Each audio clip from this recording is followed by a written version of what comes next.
एक बार प्रेम से बोलिए जय संतोषी माँ। एक बुढ़िया थी और उसके 7 पुत्र थे। 6 कमाने वाले थे, एक निकम्मा था। बुढ़िया माँ 6 पुत्रों की रसोई बनाती, भोजन कराती और पीछे से जो कुछ बचता उसे 7वें को दे देती थी। परंतु वह बड़ा भोला भाला था, मन में कुछ विचार न करता था। एक दिन अपनी बहू से बोला, देखो मेरी माता का मुझ पर कितना प्यार है। वह बोली, क्यों नहीं, सबका जूठा बचा हुआ तुमको खिलाती है। वह बोला, भला ऐसा भी कहीं हो सकता है? मैं जब तक अपनी आंखों से न देखूं मान नहीं सकता। बहू ने हंसकर कहा, तुम देख लोगे तब तो मानोगे। कुछ दिन बाद बड़ा त्योहार आया। घर में 7 प्रकार के भोजन और चूरमा के लड्डू बने। वह जांचने को सिर दर्द का बहाना बनाकर पतला कपड़ा सिर पर ओढ़कर रसोई घर में सो गया और कपड़े में से सब देखता रहा। 6 भाई भोजन करने आए। उसने देखा माँ ने उनके लिए सुंदर सुंदर आसन बिछाए हैं, 7 प्रकार की रसोई परोसी है। वह आग्रह करके जिमाती है। वह देखता रहा। 6 भाई भोजन कर उठे, तब माता ने उनकी जूठी थालियों में से लड्डुओं के टुकड़ों को उठाया और एक लड्डू बनाया। जूठन साफ कर बुढ़िया माँ ने पुकारा, उठो बेटा, 6 भाई भोजन कर गए, अब तू ही बाकी है, उठना, कब खाएगा? वह कहने लगा, माँ मुझे भोजन नहीं करना, मैं परदेश जा रहा हूँ।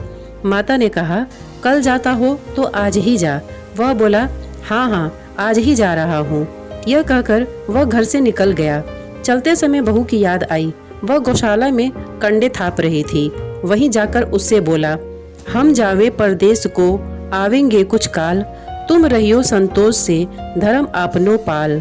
देव निशानी आपनी देख धरू में धीर, सुधी हमरी मत बिसारियो रखियो मन गंभीर।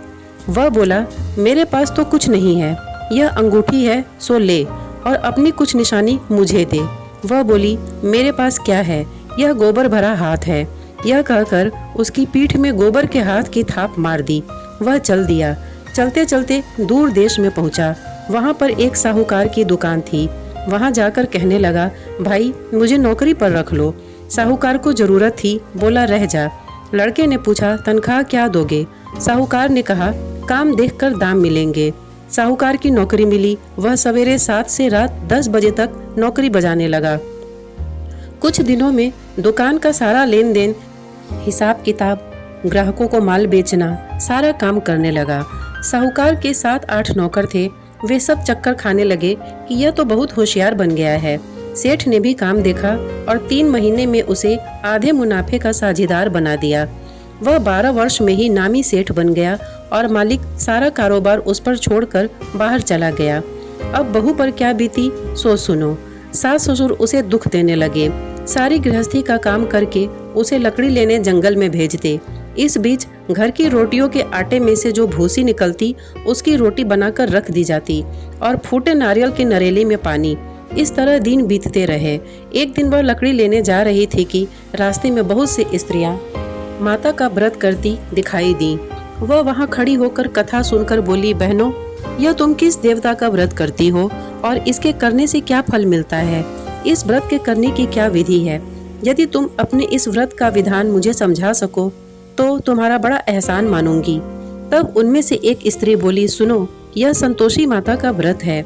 इसके करने से निर्धनता, दरिद्रता का नाश होता है, लक्ष्मी आती हैं, मन की चिंताएं दूर होती हैं, घर में सुख होने से मन को प्रसन्नता और शांति मिलती है, निपुत्र को पुत्र मिलता है, प्रीतम बाहर गया हो तो जल्दी आवे, कुंवारी कन्या को मनपसंद वर मिले, राजद्वारे में बहुत दिनों से मुकदमा चलता हो तो खत्म हो जावे, सब तरह सुख शांति हो, घर में धन जमा हो, पैसा जायदाद का लाभ हो, रोग दूर हो और जो कुछ मन में कामना हो वे सब इस संतोषी माता की कृपा से पूरी हो जावे, इसमें संदेह नहीं। वह पूछने लगी, यह व्रत कैसे किया जावे, यह भी बताओ तो बड़ी कृपा होगी। स्त्री कहने लगी, 1.25 आने का गुड़ चना लेना, इच्छा हो तो 5.25 आने का लेना या 1.25 रुपए का भी सहूलियत अनुसार लेना, बिना परेशानी। श्रद्धा और प्रेम से जितना बन सके 1.25 आया लेना। 1.25 पैसे से 5.25 आना तथा इससे भी ज्यादा शक्ति और भक्ति अनुसार ले। हर शुक्रवार को निराहार रहकर कथा कहना सुनना, इसके बीच क्रम टूटे नहीं, लगातार नियम पालन करना।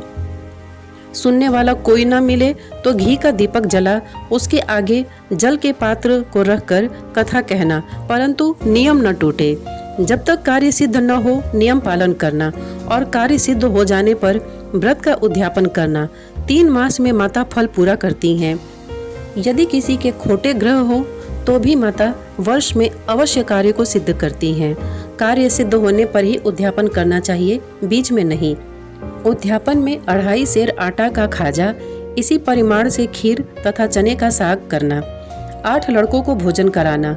जहाँ तक मिले देवर जेठ भाई बंधु कुटुंब के लड़के लेना, न मिले तो रिश्तेदारों और पड़ोसियों के लड़के बुलाना, उन्हें भोजन कराना, यथाशक्ति दक्षिणा दे माता का नियम पूरा करना। उस दिन घर में कोई खटाई न खावे। यह सुनकर बुढ़िया के लड़के की बहू चल दी। रास्ते में लकड़ी के बोझ को बेच दिया और उन पैसों से गुड़ चना ले माता के व्रत की तैयारी कर आगे चली और सामने मंदिर देख पूछने लगी, यह मंदिर किसका है? सब कहने लगे संतोषी माता का मंदिर है। यह सुन माता के मंदिर में जा माता के चरणों में लौटने लगी। दीन होकर विनती करने लगी, माँ मैं निपट मूर्ख हूँ, व्रत के नियम कुछ नहीं जानती, मैं बहुत दुखी हूँ। हे माता जगत जननी, मेरा दुख दूर कर, मैं तेरी शरण में हूँ। माता को दया आ गई। एक शुक्रवार बीता कि दूसरे शुक्रवार को ही इसके पति का पत्र आया और तीसरे को उसका भेजा हुआ पैसा भी आ पहुंचा। यह देख जेठानी मुंह सिकोड़ने लगी, इतने दिनों में इतना पैसा आया, इसमें क्या बड़ाई है? लड़के ताने देने लगे। काकी के पास अब पत्र आने लगे, रुपया आने लगा। अब तो काकी की खातिर बढ़ेगी, अब तो काकी बुलाने से भी नहीं बोलेगी। बेचारी सरलता से कहती, भैया पत्र आवे रुपया आवे तो हम सबके लिए अच्छा है। ऐसा कहकर आंखों में आंसू भर संतोषी माता के मंदिर में मातेश्वरी के चरणों में गिरकर रोने लगी। माँ मैंने तुमसे पैसा नहीं मांगा, मुझे पैसे से क्या काम है? मुझे तो अपने सुहाग से काम है। मैं तो अपने स्वामी के दर्शन और सेवा मांगती हूँ। तब माता ने प्रसन्न होकर कहा, जा बेटी तेरा स्वामी आएगा। यह सुन खुशी से बावली हो घर में जा काम करने लगी। अब संतोषी माँ विचार करने लगी, इस भोली पुत्री से मैंने कह तो दिया कि तेरा पति आवेगा, पर आवेगा कहाँ से? वह तो स्वप्न में भी इसे याद नहीं करता, उसे याद दिलाने मुझे जाना पड़ेगा। इस तरह माता बुढ़िया के बेटे के पास जा स्वप्न में प्रकट हो कहने लगी, साहूकार के बेटे सोता है या जागता है? वह बोला, माता सोता भी नहीं हूँ जागता भी नहीं हूँ, बीच में ही हूँ, कहो क्या आज्ञा है? माँ कहने लगी, तेरा घर बार कुछ है या नहीं? वह बोला, मेरा सब कुछ है माता, माँ बाप भाई बहन बहू क्या कमी है? माँ बोली, भोले पुत्र तेरी स्त्री घोर कष्ट उठा रही है, माँ बाप उसे दुख दे रहे हैं, वह तेरे लिए तरस रही है, उसकी सुध ले। वह बोला, हाँ माता यह तो मुझे मालूम है, परंतु मैं जाऊँ तो जाऊँ कैसे? परदेश की बात है, लेन देन का कोई हिसाब नहीं, कोई जाने का रास्ता नजर नहीं आता, कैसे चला जाऊँ? माँ कहने लगी, मेरी बात मान, सवेरे नहा धोकर संतोषी माता का नाम ले, घी का दीपक जला, दंडवत कर दुकान पर जा बैठना। देखते देखते तेरा लेन देन सब चुक जाएगा, जमा माल बिक जाएगा, सांझ होते होते धन का ढेर लग जाएगा। जब सवेरे बहुत जल्दी उठ उसने लोगों से अपने सपने की बात कही तो वे सब उसकी बात अनसुनी कर दिल लगी उड़ाने लगे। कहीं सपने भी सच होते हैं? एक बूढ़ा बोला, देख भाई मेरी बात मान, इस सब का साच झूठ करने के बदले देवता ने जैसा कहा है वैसा ही करने में तेरा क्या जाता है? वह बूढ़े की बात मान स्नान कर संतोषी माता को दंडवत कर घी का दीपक जला दुकान पर जा बैठा। थोड़ी देर में वह क्या देखता है कि देने वाले रुपया लाए, लेने वाले हिसाब लेने लगे। कोटे में भरे सामानों के खरीदार नगद दाम में सौदा लेने लगे। शाम तक धन का ढेर लग गया। माता का चमत्कार देख प्रसन्न हो मन में माता का नाम ले घर ले जाने के वास्ते कपड़ा आदि दूसरा सामान खरीदने लगा और वहाँ के काम से निपटकर वह घर को रवाना हुआ। वहाँ बहू बेचारी जंगल में लकड़ी लेने जाती है, लौटते वक्त माँ के मंदिर पर विश्राम करती है। वह तो उसका रोजाना रुकने का स्थान था। दूर से धूल उड़ती देख वह माता से पूछती है, हे माता यह धूल कैसी उड़ रही है? माँ कहती है, हे पुत्री तेरा पति आ रहा है, अब तू ऐसा कर लकड़ियों के 3 बोझ बना ला, एक नदी किनारे रख, दूसरा मेरे मंदिर पर और तीसरा अपने सिर पर रख। तेरे पति को लकड़ी का गट्ठर देखकर मोह पैदा होगा, वह वहाँ रुकेगा, नाश्ता पानी बना खाकर माँ से मिलने जाएगा।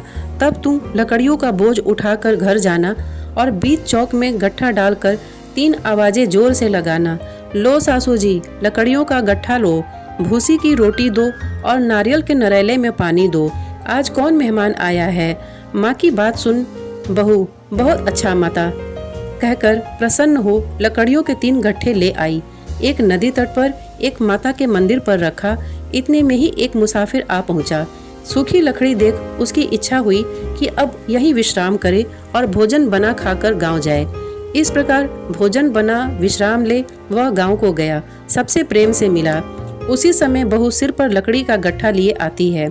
लकड़ी का भारी बोझ आंगन में डाल जोर से 3 आवाजें देती है, लो सासू जी लकड़ी का गट्ठा लो, भूसी की रोटी दो, नारियल के नरोले में पानी दो, आज मेहमान कौन आया है।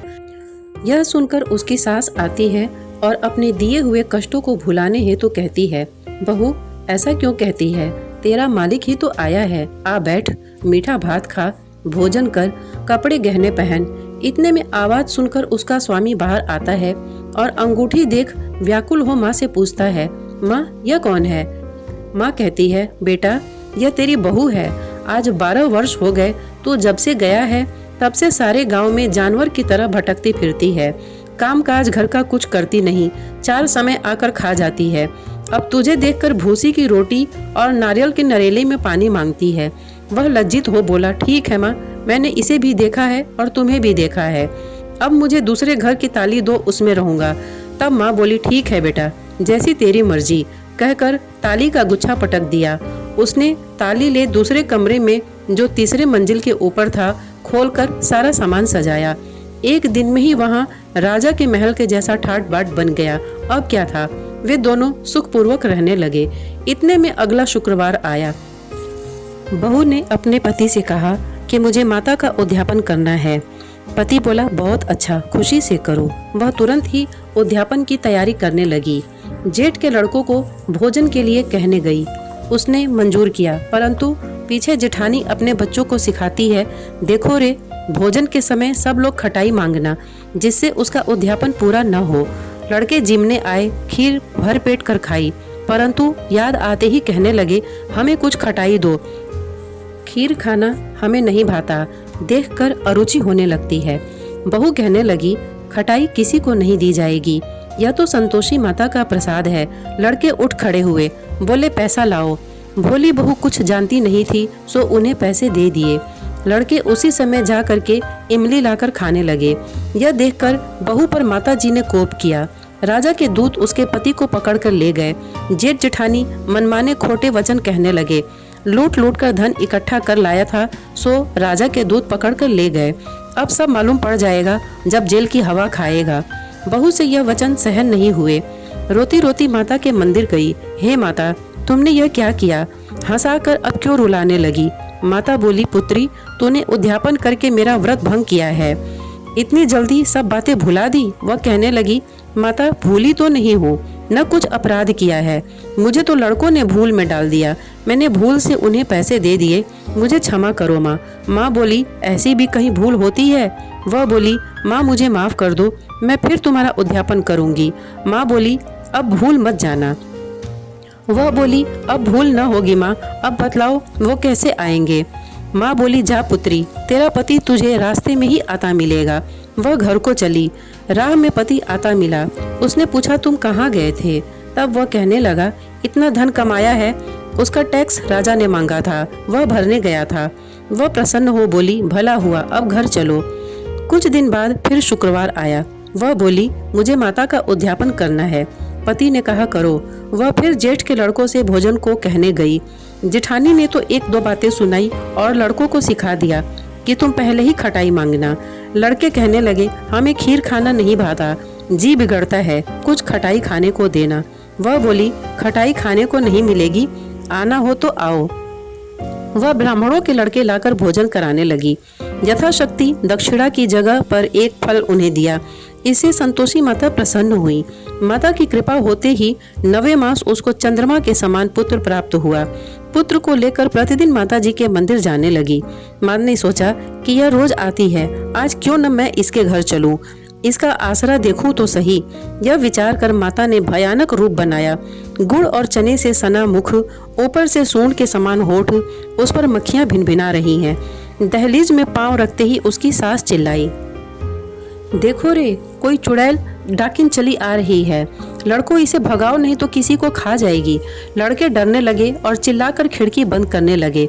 बहू रोशनदान से देख रही थी, प्रसन्नता से पगली होकर चिल्लाने लगी, आज मेरी माताजी मेरे घर आई हैं।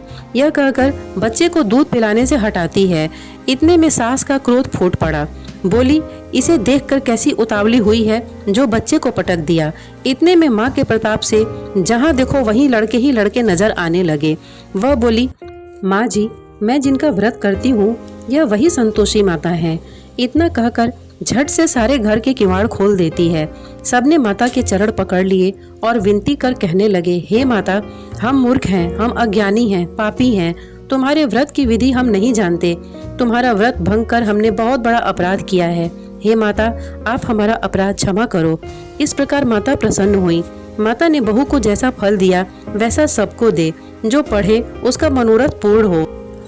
हे माता संतोषी, आपको प्रणाम है, आपको प्रणाम है, आपको बारंबार प्रणाम है माँ।